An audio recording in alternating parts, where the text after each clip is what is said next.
साथियों नमस्कार। Brain booster centre पर एक बार फिर से आपका स्वागत है। दोस्तों हम इंडियन पॉलिटी से संबंधित इंपॉर्टेंट जो एमसीक्यू हैं उनकी सीरीज कर रहे थे। उसमें हमने 300% कवर कर लिए थे। उसके लिए 3 वीडियो आपसे आपसे पहले आ चुके हैं। आज की वीडियो में हम लगभग 100% कंप्लीट करेंगे। तो चलिए दोस्तों बिना देरी के शुरू करते हैं। आज का हमारा पहला सवाल है दोस्तों, 1 वर्ष में कम से कम कितनी बार संसद की बैठक होना आवश्यक है? दोस्तों संसद की बैठक में 6 माह से अधिक का अंतर नहीं होना चाहिए। इसका मतलब ये है कि 1 वर्ष में कम से कम 2 बैठकें होना आवश्यक है। ऑप्शन ए अपना सही आंसर हो जाएगा। आगे बढ़ते हैं। अगला सवाल है दोस्तों, भारतीय संसद के दोनों सदनों की संयुक्त बैठक किस संबंध में होती है? ऑप्शन है वित्त विधेयक, संविधान संशोधन विधेयक, साधारण विधेयक या भारत के उपराष्ट्रपति का निर्वाचन। दोस्तों ये जो संयुक्त बैठक होती है साधारण विधेयक को लिए लेकर होती है, जब दोनों जो संसद के दोनों सदनों में गतिरोध होता है। तो ऑप्शन सी अपना करेक्ट आंसर हो जाएगा। आगे बढ़ते हैं।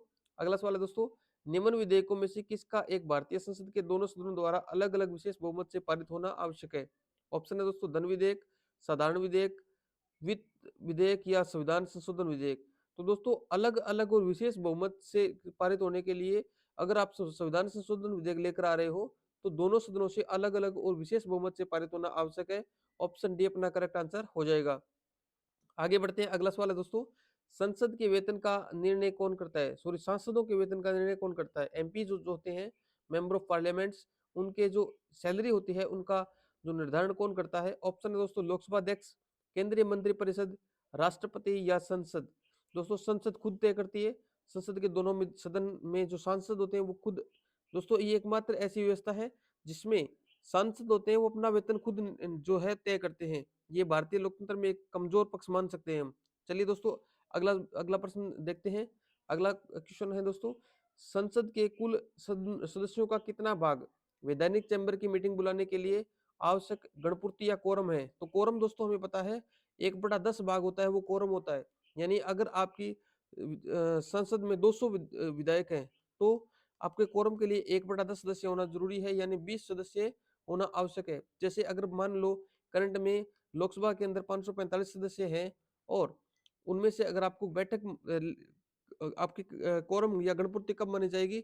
जब कम से कम 545 के अगर 10% व्यक्ति आते हैं, 10% मतलब 1/10 एक ही बात होती है, लगभग 55 व्यक्ति आते हैं तभी आपकी जो है वो बैठक कंप्लीट मानी जाएगी। चलिए दोस्तों आगे बढ़ते हैं। ऑप्शन ए अपना करेक्ट आंसर हो जाएगा, 1/10 भाग। आगे बढ़ते हैं। अगला सवाल है, संसदीय प्रणाली वाली सरकार को अन्य किस नाम से जाना जाता है?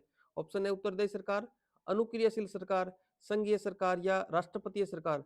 दोस्तों संसदीय प्रणाली जिसमें दोनों सदन होते हैं उस सरकार को हम दोस्तों संघीय सरकार भी बोल सकते हैं।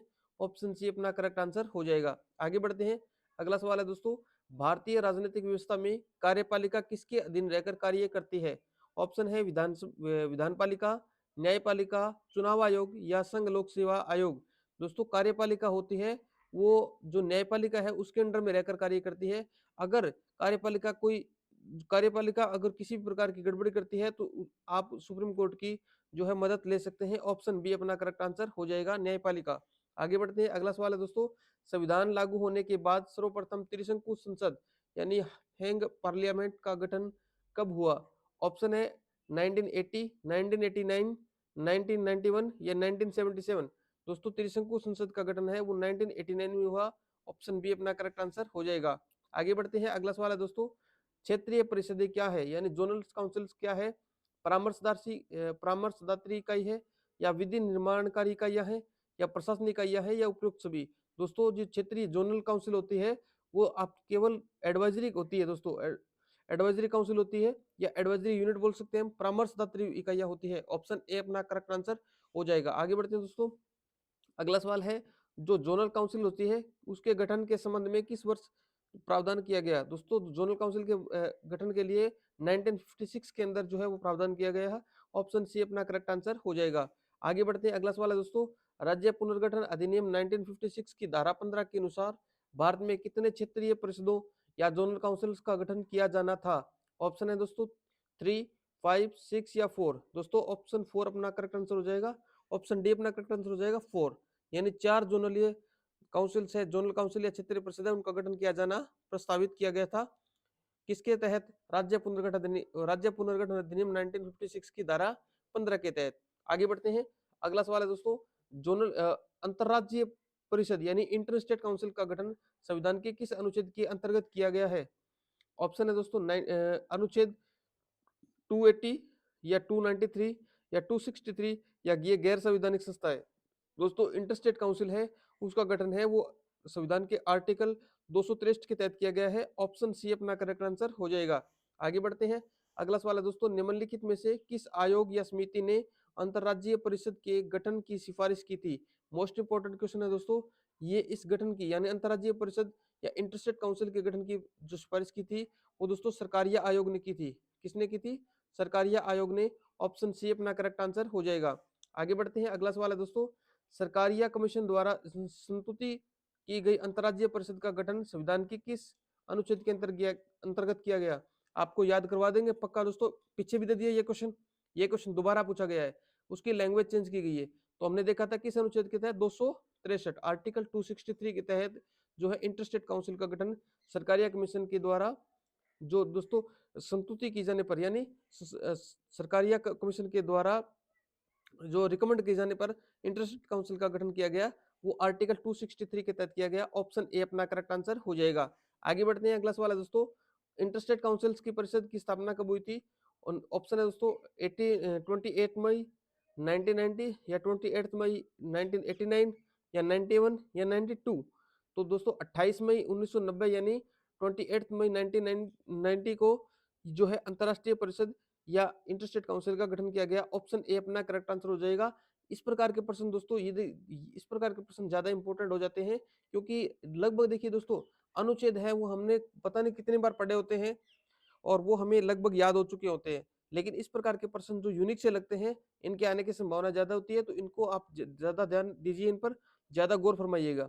चलिए आगे बढ़ते हैं। अगला सवाल है दोस्तों, किस प्रधानमंत्री के कार्यकाल में अंतर्राज्यीय परिषद का प्रथम बार गठन किया गया?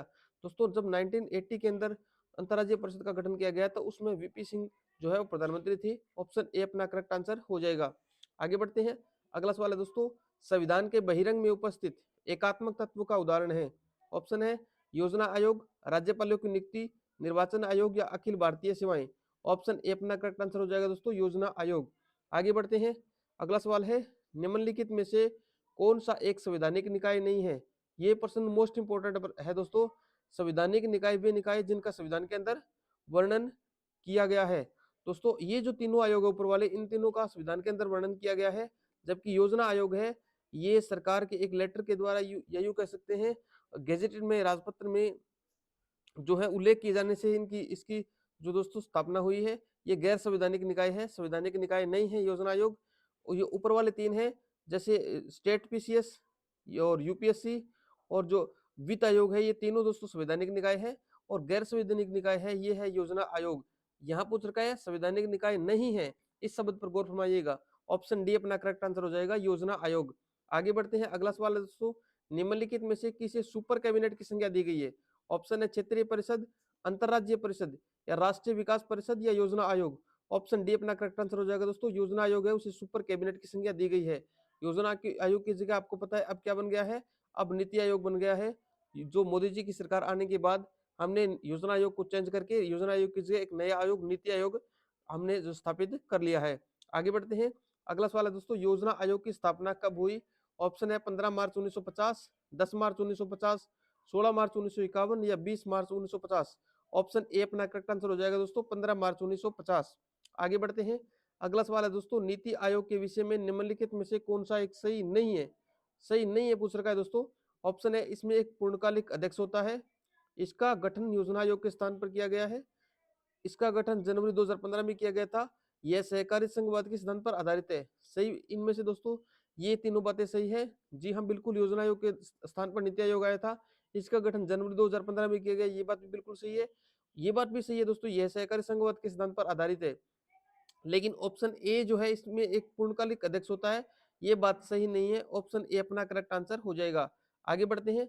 अगला सवाल है, निम्नलिखित में से कौन सा एक संविधानेतर संस्था है? या संविधानेतर का मतलब जिसका संविधान में वर्णन नहीं है, संविधान से इतर या संविधान से परे, इतर का मतलब परे, अलग।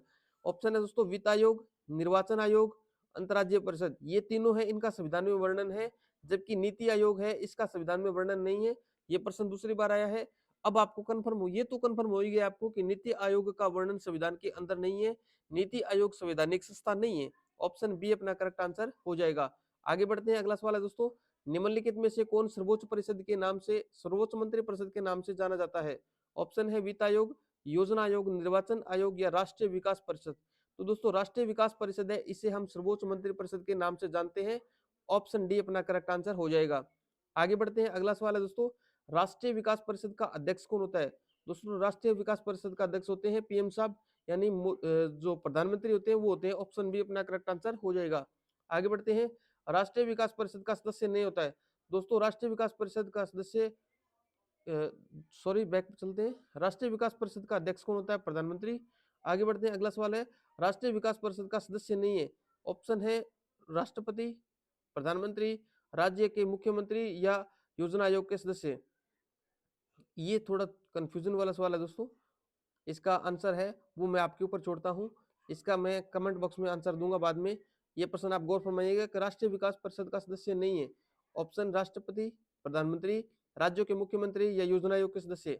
इस प्रश्न को आप दोस्तों थोड़ा सा नोटिस में रखिएगा, आप लास्ट में हम इसके बारे में चर्चा करेंगे।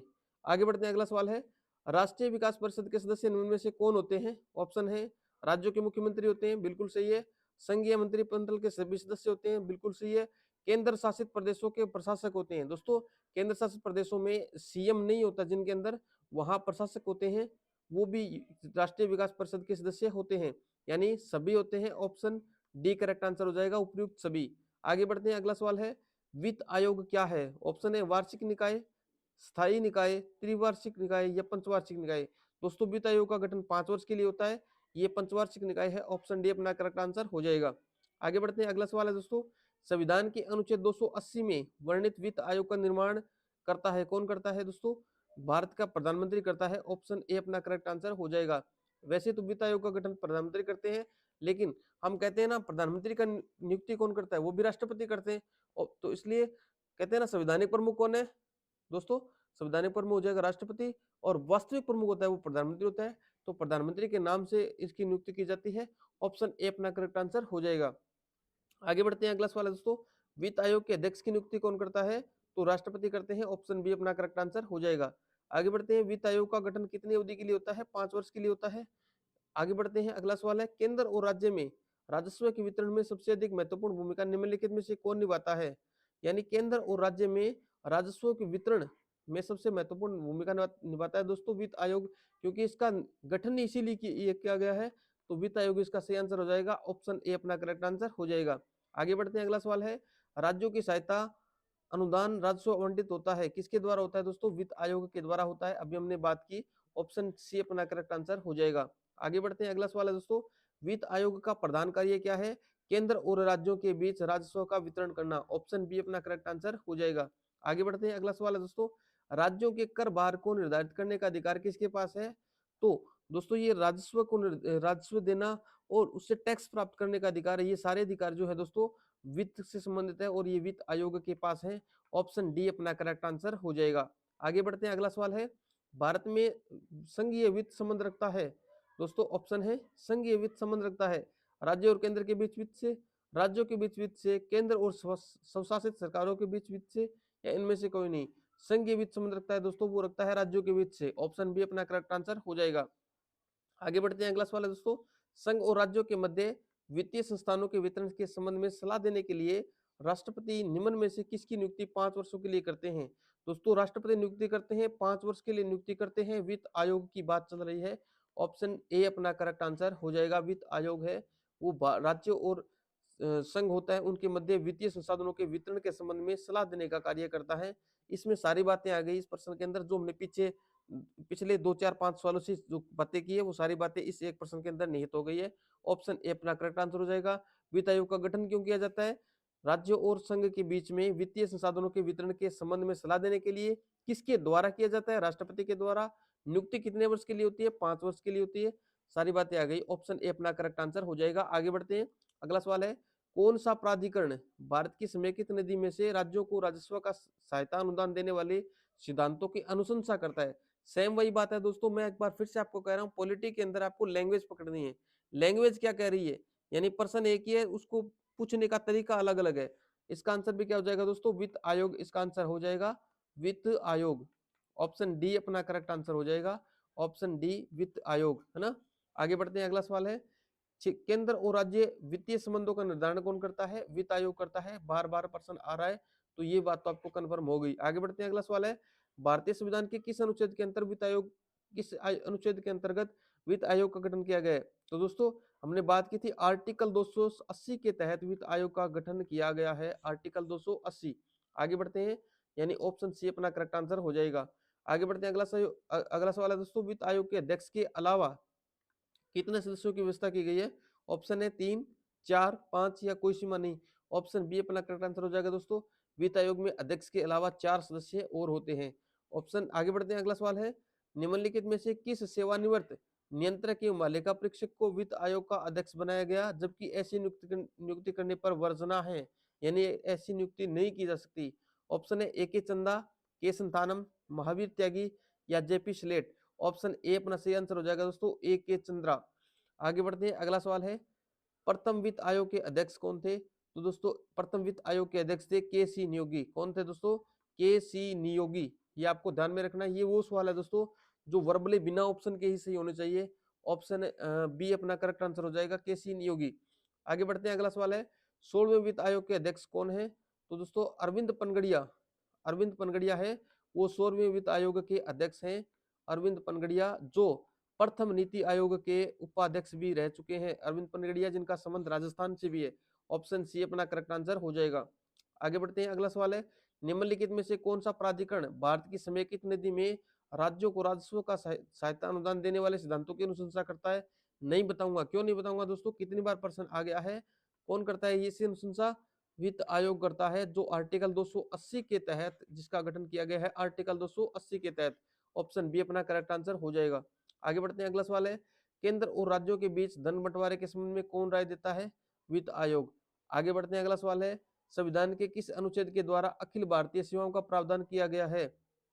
तो दोस्तों ऑप्शन है अनुच्छेद 310, 309, 311 या 312। दोस्तों आर्टिकल 312 के तहत है वो अखिल भारतीय सेवाओं का जो प्रावधान है वो किया गया है। आगे बढ़ते हैं, अगला सवाल है, संविधान के किस अनुच्छेद द्वारा लोक सेवाओं को संरक्षण प्रदान किया गया है।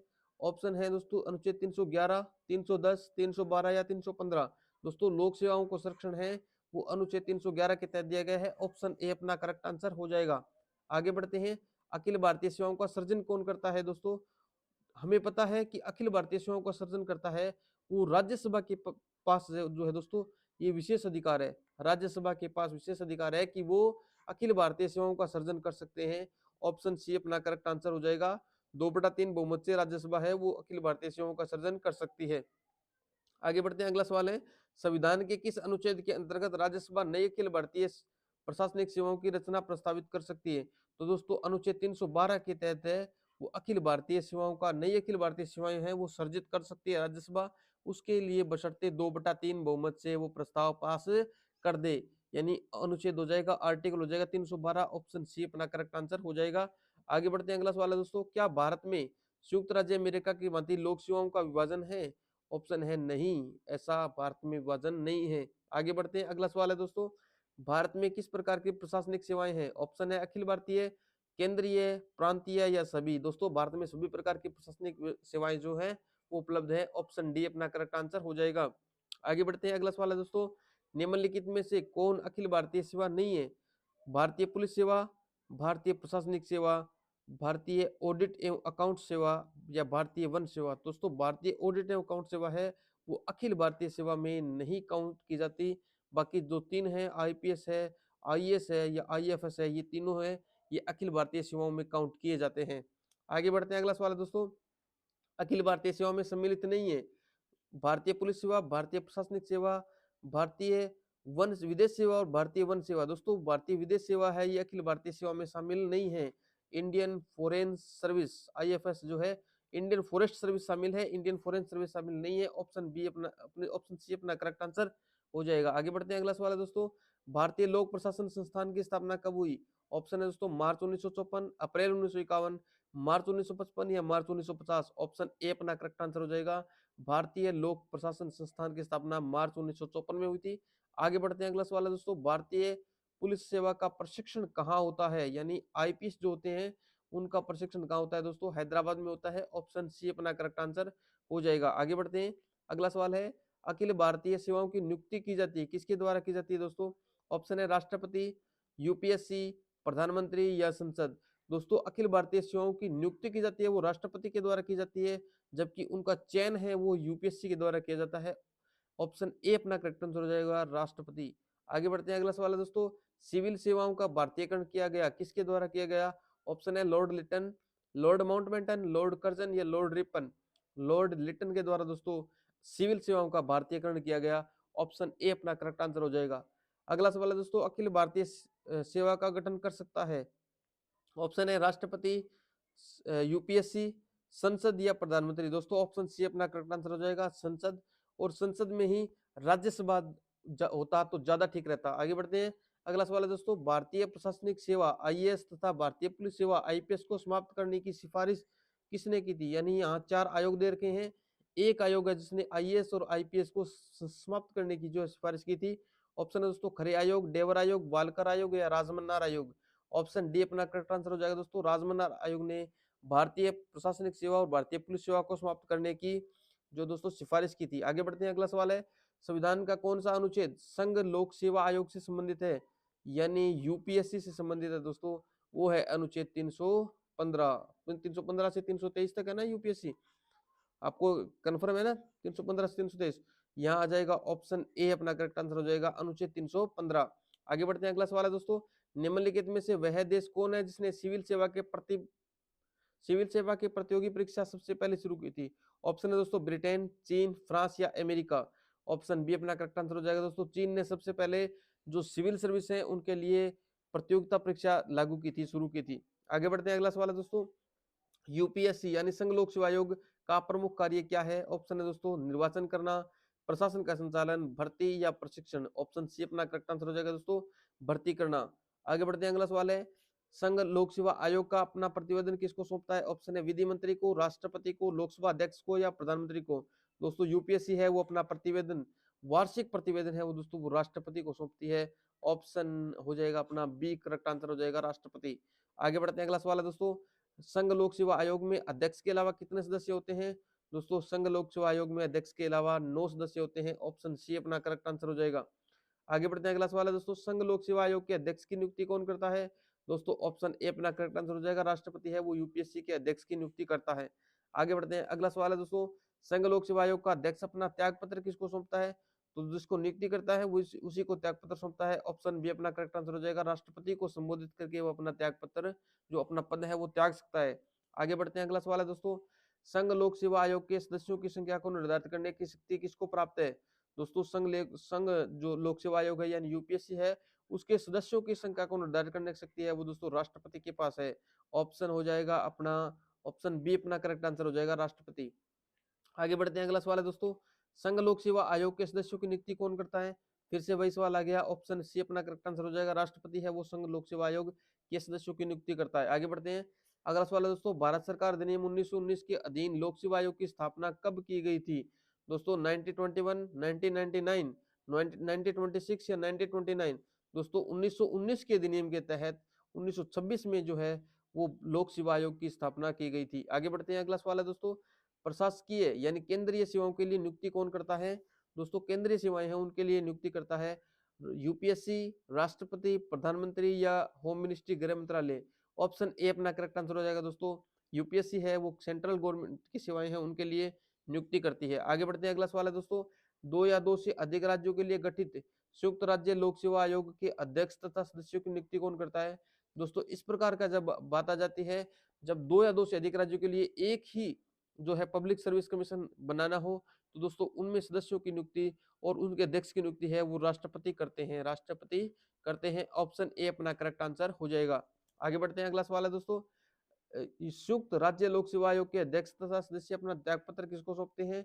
ऑप्शन है उपराष्ट्रपति, राष्ट्रपति, राज्यपाल या प्रधानमंत्री। दोस्तों बी अपना करेक्ट आंसर हो जाएगा, ऑप्शन बी राष्ट्रपति। उनकी नियुक्ति भी राष्ट्रपति करते हैं, उनको त्यागपत्र भी उनका स्वीकार कौन करते हैं? राष्ट्रपति स्वीकार करते हैं।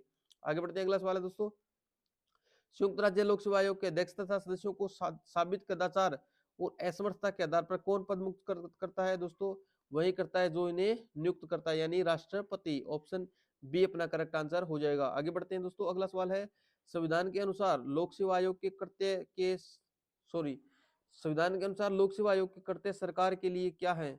ऑप्शन है आबद्धकारी, सलाहकारी, उपयुक्त दोनों, या इनमें से कोई नहीं। दोस्तों सलाहकारी निकाय है। जो जो लोक सेवा आयोग है वो राय दे तो उसको सरकार मान भी सकती है, नहीं मान भी सकती है, दोनों बातें। सिर्फ सलाहकारी है दोस्तों, आबद्धकारी होता तो माननी पड़ती सलाह, है ना। ऑप्शन बी अपना करेक्ट आंसर हो जाएगा, सलाहकारी निकाय है। आगे बढ़ते हैं, अगला सवाल है दोस्तों, राज्य लोक सेवा आयोग के अध्यक्ष की नियुक्ति कौन करता है? ऑप्शन है उपराष्ट्रपति, राष्ट्रपति, प्रधानमंत्री या राज्यपाल। दोस्तों जो काम स्टेट के लिए यानी यूपीएससी के लिए दोस्तों राष्ट्रपति जो है वो नियुक्ति करता है। यहाँ पर स्टेट पब्लिक सर्विस कमीशन है तो उसके लिए राज्यपाल होगा। ऑप्शन डी अपना करेक्ट आंसर हो जाएगा। आगे बढ़ते हैं, अगला सवाल है दोस्तों, राज्य लोक सेवा आयोग के अध्यक्ष और सदस्य अपना त्यागपत्र किसे देते हैं? ऑप्शन है राज्यपाल, राष्ट्रपति, भारत के मुख्य न्यायाधीश या मुख्यमंत्री। ऑप्शन ए अपना करेक्ट आंसर हो जाएगा दोस्तों, राज्यपाल। आगे बढ़ते हैं, अगला सवाल है दोस्तों, संयुक्त राज्य लोक सेवा आयोग के अध्यक्ष और सदस्यों को साबित कदाचार और असमर्थता के आधार पर कौन पद मुक्त कर सकता है? ये प्रश्न दूसरी बार आया है, राष्ट्रपति।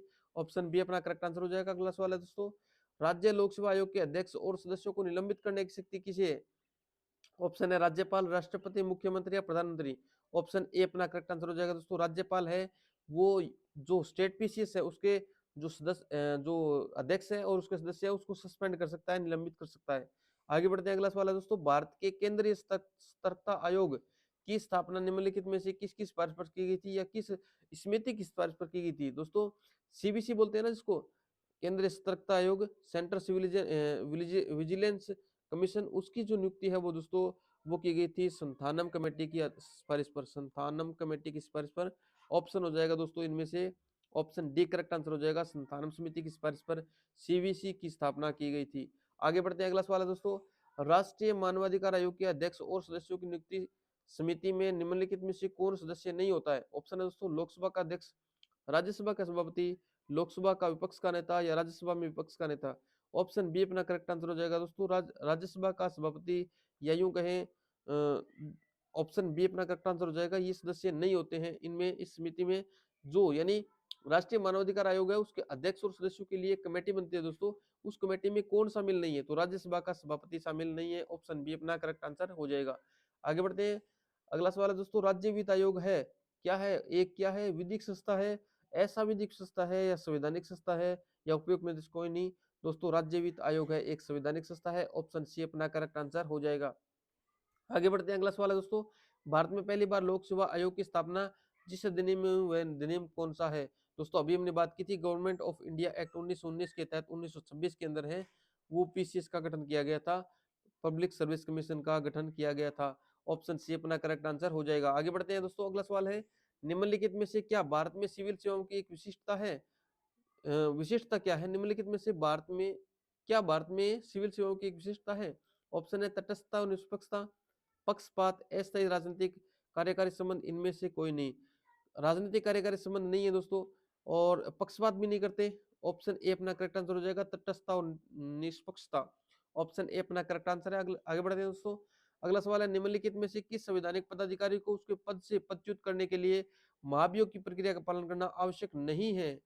यानी उसके लिए महाभियोग की आवश्यकता नहीं है। ऑप्शन है दोस्तों उपराष्ट्रपति, राष्ट्रपति, संघ लोक सेवा आयोग का अध्यक्ष या सर्वोच्च न्यायालय का न्यायाधीश।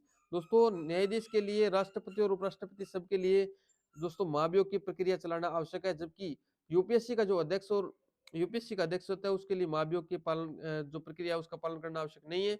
ऑप्शन सी अपना करेक्ट आंसर हो जाएगा। आगे बढ़ते हैं दोस्तों, अगला सवाल है, भारतीय संविधान में सिविल सेवाओं की कौन सी तीन श्रेणियों का प्रावधान किया गया है? दोस्तों सिविल सेवा की कौन कौन सी तीन? दोस्तों अखिल भारतीय सेवाएं, केंद्र सेवाएं और राज्य सेवाएं, ये तीन जो है दोस्तों, ये तीन सेवाएं हैं वो भारतीय सिविल सेवाओं के अंदर काउंट होती है, गिनी जाती है। अखिल भारतीय सेवाएं, केंद्र और राज्य की सेवाएं, ये तीन सेवाएं। रेलवे इसमें नहीं आता दोस्तों, पुलिस इसमें नहीं आता और विदेश सेवा भी इसमें नहीं आता। ऑप्शन डी अपना करेक्ट आंसर हो जाएगा। आगे बढ़ते हैं, अगला सवाल है दोस्तों, तारकुंडे समिति तथा गोस्वामी समिति का संबंध किससे है? चुनाव व्यवस्था में आमूल सुधार, चुनाव में अपराधी तत्वों की वृद्धि पर प्रतिबंध, या राज्य द्वारा निर्वाचन के लिए वित्तीय सहायता, या चुनाव में कालाधन के बढ़ते प्रभाव को रोकने के लिए। तो दोस्तों तारकुंडे समिति और गोस्वामी समिति है, इनका संबंध है चुनाव व्यवस्था में आमूल सुधार के लिए। आगे बढ़ते हैं, ऑप्शन ए अपना करेक्ट आंसर हो जाएगा। आगे बढ़ते हैं, अगला सवाल है दोस्तों, 1952 का वर्ष भारतीय इतिहास में क्यों महत्वपूर्ण है? ऑप्शन है दोस्तों, राज्य पुनर्गठन अधिनियम पारित हुआ, या हरियाणा राज्य विभाजित हुआ, भारत में प्रथम सरकारी जनगणना हुई, या लोकसभा का प्रथम आम निर्वाचन हुआ। दोस्तों ऑप्शन डी अपना करेक्ट आंसर हो जाएगा। लोकसभा का प्रथम आम चुनाव है वो 1952 में हुआ था।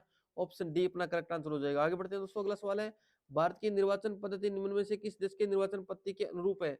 ऑप्शन है अमेरिका, रूस, ब्रिटेन या फ्रांस। ऑप्शन सी अपना करेक्ट आंसर हो जाएगा दोस्तों। ब्रिटेन की पद्धति के अनुसार भारत में जो है वो चुनाव की पद्धति है। आगे बढ़ते हैं, अगला सवाल है, प्रत्यक्ष निर्वाचन किसे कहते हैं? दोस्तों प्रत्यक्ष निर्वाचन उसे कहते हैं जब जनता सीधे अपने में से कोई एक प्रतिनिधि को चुन करके और आगे भेजती है। अगला सवाल ऑप्शन है दोस्तों, अभिजात वर्ग द्वारा प्रतिनिधि चुनना नहीं, निर्वाचक मंडल द्वारा प्रतिनिधि चुनना नहीं, या जनता द्वारा प्रतिनिधि चुनना। ये दोस्तों प्रत्यक्ष निर्वाचन है। ऑप्शन सी अपना करेक्ट आंसर हो जाएगा। आगे बढ़ते हैं, अगला सवाल है दोस्तों, भारतीय संविधान के किस अनुच्छेद में निर्वाचन आयोग के लिए प्रावधान है? ऑप्शन है दोस्तों, अनुच्छेद 322, अनुच्छेद 324 या अनुच्छेद 320 या आर्टिकल 326। ऑप्शन बी अपना करेक्ट आंसर हो जाएगा, अनुच्छेद 324। आगे बढ़ते हैं, अगला सवाल है दोस्तों, भारत में निर्वाचन सूची तैयार करने की जिम्मेदारी किसकी है? ऑप्शन ए निर्वाचन अधिकारी, निर्वाचन आयोग, संसद या स्थानीय प्रशासन। दोस्तों ऑप्शन बी अपना करेक्ट आंसर हो जाएगा, निर्वाचन आयोग। आगे बढ़ते हैं, अगला सवाल है दोस्तों, निर्वाचन आयोग सर्वोच्च न्यायालय या संघ लोक सेवा आयोग, नियंत्रक एवं महालेखा परीक्षक का कार्यालय जैसी संस्थाओं में कौन सा एक लक्षण समान है? दोस्तों इनमें एक लक्षण समान है कि ये सभी जो संस्थाएं आपको दिखाई दे रही है, ये सभी संस्थाएं दोस्तों संवैधानिक संस्थाएं हैं। कैसी संस्थाएं? संवैधानिक संस्थाएं हैं। इनका संविधान के अंदर जिक्र किया गया है, इनसे संबंधित जो आर्टिकल है वो संविधान के अंदर है। ऑप्शन हो जाएगा दोस्तों इनमें से अपना ऑप्शन डी, ये संवैधानिक संस्थाएं हैं। यानी इलेक्शन कमीशन है, सुप्रीम कोर्ट है, यूपीएससी है, या कैग जो है, ये सारी जो संस्थाएं हैं वो संवैधानिक है। आगे बढ़ते हैं, अगला सवाल है दोस्तों, निर्वाचन आयोग का चेयरमैन कौन होता है? ऑप्शन है उपराष्ट्रपति, राष्ट्रपति, प्रधानमंत्री या मुख्य निर्वाचन आयुक्त। ऑप्शन डी अपना करेक्ट आंसर हो जाएगा। मुख्य निर्वाचन आयोग है वो निर्वाचन आयोग का अध्यक्ष होता है। आगे बढ़ते हैं, अगला सवाल है दोस्तों, भारत के मुख्य चुनाव आयुक्त की नियुक्ति कौन करता है? तो ऑप्शन है दोस्तों, प्रधानमंत्री, संसद, राष्ट्रपति या उपराष्ट्रपति। ऑप्शन सी अपना करेक्ट आंसर हो जाएगा, राष्ट्रपति है वो मुख्य चुनाव आयुक्त की नियुक्ति करते हैं। आगे बढ़ते हैं, अगला सवाल है दोस्तों, निर्वाचन आयोग का प्रमुख कौन होता है? उपराष्ट्रपति, राष्ट्रपति, प्रधानमंत्री या मुख्य निर्वाचन आयुक्त। दोस्तों सेम सवाल है, या चेयरमैन बोल दो या प्रमुख बोल दो, एक ही बात है। ऑप्शन डी अपना करेक्ट आंसर हो जाएगा, मुख्य निर्वाचन आयुक्त। आगे बढ़ते हैं, अगला सवाल है दोस्तों, परिसीमन आयोग का अध्यक्ष कौन होता है? ऑप्शन है गृह मंत्री, राष्ट्रपति, मुख्य चुनाव आयुक्त या प्रधानमंत्री। ऑप्शन सी अपना करेक्ट आंसर हो जाएगा दोस्तों, मुख्य चुनाव आयुक्त है वो परिसीमन आयोग का गठन करता है। आगे बढ़ते हैं, अगला सॉरी गठन करता है नहीं, परिसीमन आयोग का अध्यक्ष होता है। आगे बढ़ते हैं, अगला सवाल है दोस्तों, संसद द्वारा मुख्य निर्वाचन आयुक्त तथा अन्य निर्वाचन आयुक्तों की सेवा शर्तों से संबंधित अधिनियम कब पारित किया गया? ऑप्शन है 1991, 90, 1994 या 1992। ऑप्शन सी इसका करेक्ट आंसर हो जाएगा दोस्तों, 1994 के अंदर जो है वो मुख्य निर्वाचन आयुक्त और अन्य निर्वाचन आयुक्त है उनकी सेवा शर्तों से संबंधित अधिनियम पारित किया गया। आगे बढ़ते हैं दोस्तों, अगला सवाल है, संविधान लागू होने के बाद राष्ट्रपति ने पहली बार कब दो व्यक्तियों को मुख्य निर्वाचन आयुक्त की सहायता के लिए निर्वाचन आयुक्त के पद पर नियुक्त किया था?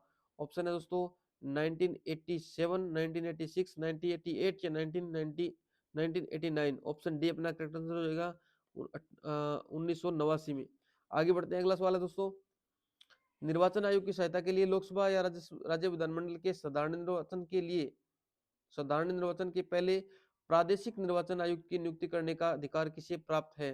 दोबारा पढ़ते हैं दोस्तों, निर्वाचन आयोग की सहायता के लिए लोकसभा और राज्य विधानमंडल के साधारण निर्वाचन के लिए, यानी एक तो लोकसभा का चुनाव, एक राज्य विधानमंडल का साधारण निर्वाचन के पहले प्रादेशिक निर्वाचन आयुक्त की नियुक्ति करने का अधिकार किसे प्राप्त है?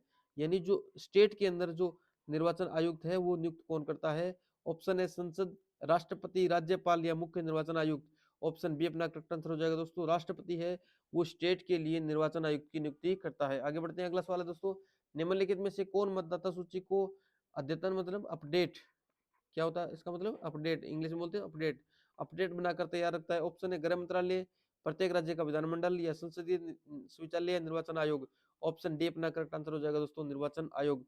आगे बढ़ते हैं, अगला सवाल है दोस्तों, भारत के निम्न विभिन्न राजनीतिक दलों को राष्ट्रीय या क्षेत्रीय दल का दर्जा देने का अधिकार किसको है? तो दोस्तों ये चुनाव आयोग को अधिकार है कि वो किस दल को राष्ट्रीय और क्षेत्रीय दल का दर्जा देता है।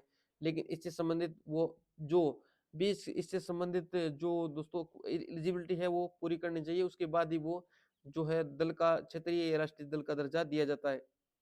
आगे बढ़ते हैं, अगला सवाल है दोस्तों, निर्वाचन आयोग निम्नलिखित में से किन निर्वाचनों के लिए अधीक्षण, निर्देशन और नियंत्रण का कार्य करता है? ऑप्शन है उपराष्ट्रपति का चुनाव, राष्ट्रपति का चुनाव, लोकसभा का चुनाव या इनमें से कोई नहीं। दोस्तों इनमें से निर्वाचन आयोग निम्न में से किन निर्वाचनों के लिए अधीक्षण, निर्देशन और नियंत्रण का कार्य करता है? दोस्तों इनमें से हो जाएगा ऑप्शन सी, लोकसभा का चुनाव। दोस्तों उपराष्ट्रपति का चुनाव, राष्ट्रपति का चुनाव, और इसमें थोड़ा कंफ्यूजन है दोस्तों। ये प्रश्न है, ये भी कंफ्यूज वाले प्रश्नों की श्रेणी में छोड़ा जाता है। इसके बारे में भी हम बाद में बात करेंगे दोस्तों, कभी मैं इनके लिए विशेष बात करूंगा एक छोटी सी वीडियो में, क्लिप में। आगे बात करते हैं, अगला सवाल है दोस्तों, उपचुनाव कराया जाता है, उपचुनाव कब कराया जाता है? कभी भी करवा सकते हैं दोस्तों। 2 वर्ष 5 वर्ष की अवधि तो यानी उपचुनाव कब कराया जाता है? जब किसी कारण से कोई सीट खाली हो जाती है तो वहां पर जो है बाई इलेक्शन होते हैं, उपचुनाव होते हैं। आगे बढ़ते हैं, अगला सवाल है दोस्तों, इस प्रकार से हमने लगभग 100 जो क्वेश्चन है दोस्तों यहाँ कर लिए कवर। इस प्रकार से हमारे लगभग 400 का प्रश्न है वो कंप्लीट हो चुके हैं। अब लगभग 250 से 260 प्रश्न है वो बाकी है, जिसके लिए कम से कम 3 वीडियो आएगी दोस्तों, और उन वीडियो को भी आप ध्यान से देखिएगा। इस प्रकार से पूरे सीक्वेंस में वीडियो देख लोगे तो मेरा मानना है कि आपने जो पॉलिटी पढ़ी है वो सारी की सारी पॉलिटी वो रिवाइज हो जाएगी। ठीक है दोस्तों, ओके, गुड नाइट, शब्बा खैर। आगे इसी प्रकार से आप है ना अपने चैनल को सब्सक्राइब कीजिए, अपने दोस्तों के साथ शेयर कीजिए और अपडेट अप टू डेट रहिए। और जो इंडियन पॉलिटिक्स से संबंधित दोस्तों कुछ डायनेमिक जो पार्ट है उसको आप पढ़ देखते रहिएगा, बाकी जो जो स्टैटिक पार्ट है वो मैं आपको पढ़ा रहा हूँ। ठीक है दोस्तों, ओके, थैंक यू।